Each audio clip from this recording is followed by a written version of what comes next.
Il y a 50 ans, le plus grand champion cycliste de tous les temps mangeait un steak à 6h30 du matin avant chaque course. Eddy Merckx, un steak au réveil, pas par calcul. À l'époque, on croyait que la viande donnait de la force.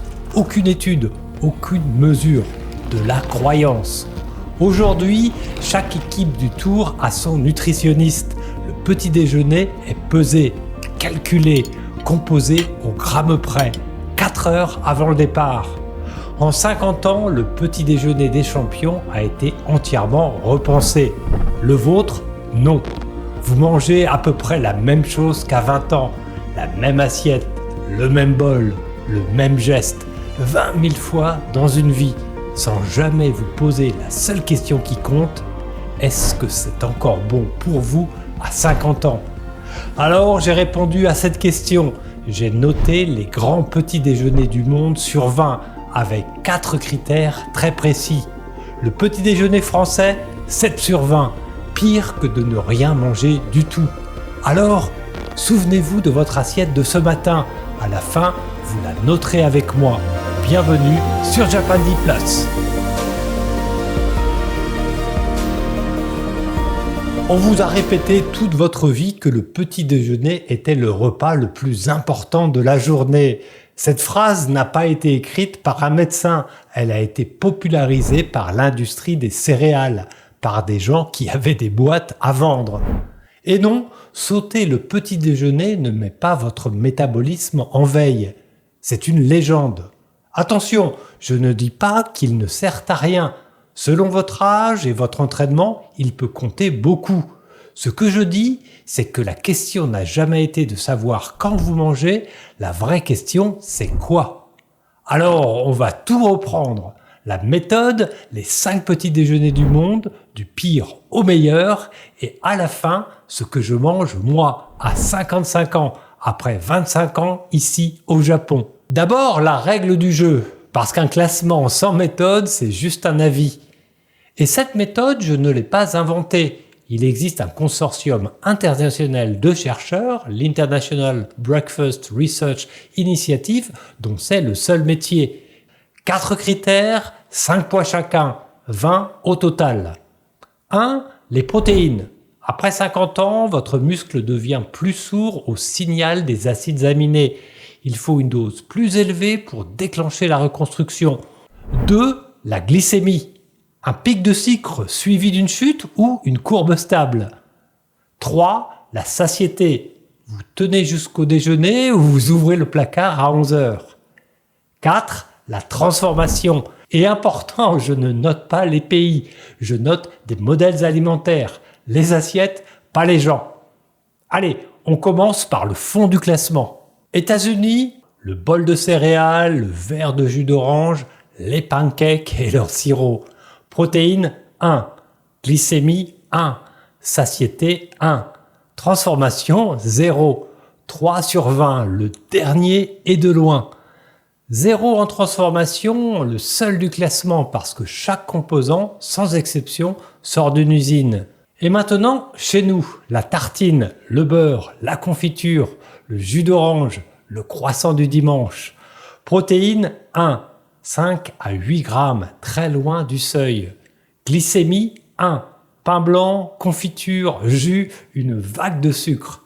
Satiété 1, vous avez faim à 11 heures du matin et vous le savez. Transformation 4 sur 5, oui 4 parce que j'ai noté la meilleure version possible. Vraie baguette du boulanger, beurre fermier, confiture du marché, jus pressé le matin même. Rien d'industriel là-dedans. 7 sur 20, vos ingrédients sont irréprochables et ça ne suffit pas. Il n'y a presque pas de protéines dans cette assiette et tout ce qu'elle contient arrive dans votre sang en 20 minutes. Et je ne crache pas sur la France, j'ai mangé ces tartines pendant toute ma jeunesse, sans me demander une seule fois ce qu'elles me faisaient. Mais le petit déjeuner français, le vrai, celui des campagnes, n'a jamais été sucré. C'était du pain, du fromage, de la charcuterie, parfois de la soupe. Salé. Le sucré du matin est une importation industrielle adoptée il y a 2 générations en abandonnant notre propre modèle. Nous avons changé et nous avons perdu au change. Montons d'un cran, l'Allemagne. Pain complet ou pain noir, charcuterie maigre, fromage, un œuf dur. On imagine un petit déjeuner lourd, gras, mauvais pour le cœur. Regardez les chiffres. Protéines 4, glycémie 4, le seigle complet libère son énergie lentement. Satiété 4, transformation 3, la charcuterie est industrielle, son seul point faible. 15 sur 20, l'Allemagne écrase la France de 8 points, 8, avec un petit déjeuner qu'on croit trop riche, alors qu'il fait exactement ce qu'il faut. Des protéines, des fibres, du salé, une glycémie qui ne s'effondre pas. Maintenant, le Japon traditionnel, 17 sur 20, le gagnant. Riz, poisson grillé, soupe miso, natto, légumes fermentés, thé vert. Protéines 3, glycémie 4, satiété 5, la soupe, le volume, les fibres. Transformation 5, tout est brut ou fermenté traditionnellement. 17 sur 20, mais regardez cette ligne. Protéines 3 sur 5. Le meilleur petit déjeuner du monde n'a pas la note maximale en protéines. Poisson, riz, soupe, ça tourne autour de 20 grammes. C'est bien, mais pour un homme de 50 ans, ce n'est pas encore suffisant. Le gagnant a une faille, retenez-la. Mais une seconde avant de passer à la suite, je regarde parfois les statistiques de la chaîne et je m'aperçois que presque 3/4 d'entre vous ne sont pas abonnés. Alors si ces vidéos vous sont utiles, abonnez-vous, c'est gratuit et c'est ce qui permet à la chaîne de se développer. Allez, on repasse au classement avec l'option sans doute la plus inattendue. Il reste un concurrent, celui que beaucoup d'entre vous pratiquent, ne rien manger du tout. Un café noir et on attend midi.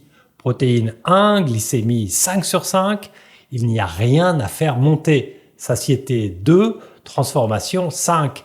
13 sur 20, ne rien avaler se classe à mi-chemin entre le français et l'allemand.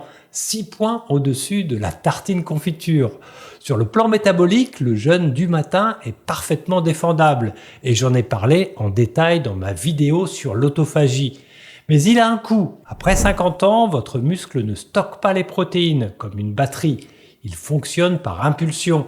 Pour déclencher la reconstruction, il faut atteindre un seuil, le seuil de leucine, plusieurs fois dans la journée.